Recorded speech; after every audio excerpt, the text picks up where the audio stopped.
Welcome to another episode of Baby Bounce Back. This is week 31 of training after having my fourth child. I have gained 50 pounds over the last 12 months and lost 40.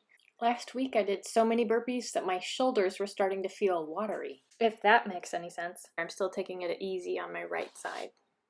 Luckily, this workout today is leg intensive, which means I can still get a good workout done even while I'm taking it easy on my shoulders. My thoracic spine is also starting to respond to all the crossover symmetry that I'm doing. I had a major kind of shift happen over the weekend. I have less of a humpback than I used to, but I've still got a little ways to go yet before I'm back to normal. I really enjoy looking back and seeing these clips. Do you see the difference? This is from the second week of training, just how much better and stronger I've become. I apologize for the snapping that my son was playing with a little piece of bubble wrap. Please see my description box for any of my disclaimers.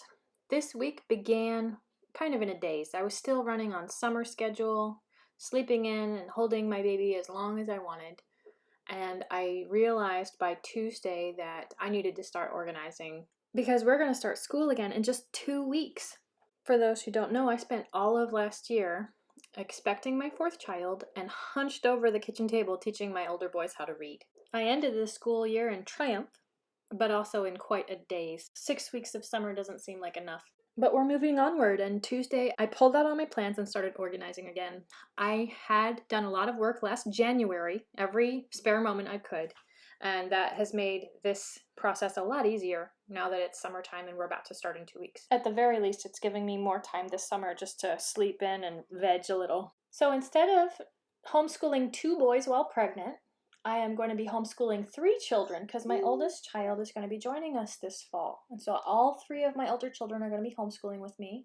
And I will also have this precious little baby underfoot, which now that I have time to look back on it, I feel that it's going to be a lot easier to homeschool with a baby underfoot than to be homeschooled while pregnant. Because for me, I have a spinal fracture. With this particular spinal fracture, being pregnant is actually quite debilitating because it pulls my spinal fracture in all the worst directions. I'm quite happy that I have a strong, healthy baby out of it. Considering all of the things that could have gone wrong, I look back and I'm in awe at the miracle of it. So even though I'll be homeschooling with 4 children, it's going to be a lot easier because I'll have my strength, my mobility, my stamina, my sleep. All of the 4 factors of my well-being will be working together, including my nutrition. As you can see, I have the second week here of low sugar. I'm as low as I can get it, and I'm looking a lot thinner. It's amazing just how quick it dissolves. Of course, gravity was helping. You say hi? Yeah? You gonna stand up for everybody? Show them how you can stand? Yeah. Look at how strong you are. Wait, I'm gonna let go. You gotta stand up. Don't lean back. Stand up. No hands. You're so good. Can you do it again? Yeah, look at you doing. Oh, there you go. You fell down, go boom.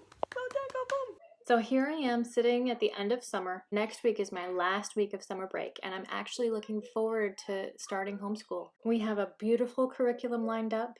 I'm so excited to get started on it and start learning with my kids because I learn as much as they do sometimes. I use the Charlotte Mason approach, and I have a separate playlist about that if you're interested. I utilize AmblesideOnline.org. It contains a plethora of free resources that have made homeschooling so easy for me. I have completely dedicated my life to doing it. And this year we won't be beholden to anybody else's schedule because none of my children will be in a public school system. And that's going to make this year a lot easier as well. We can take breaks when we need it. We can have days off whenever we need to. And that's quite a turnaround for me. I can look ahead and I'm excited about homeschooling. All last year, I was completely stressed about it. I had sent my child into the public school system and he was not taught how to read. So I suppose I was a bit angry as well. He's the kind of student that if you had a classroom of 5 of him, you could be successful, but a classroom of 30 and there's no way. And he alone in a classroom of 30 gets lost. I don't expect a public school teacher to provide him with the type of personal attention that he requires. So I can bring him home. I can do it. I did it. He can read now. He's reading books on his own. And it's tremendously satisfying to be able to look back and see how I was able to help him figure that out. Tremendously stressful also. I was completely stressed about it. While pregnant, no less. 15 years ago, I would have never guessed I was going to be a homeschooling mom. And now I realize I've fallen in love with it. It is hard work, but it's amazing. Remember, keep moving.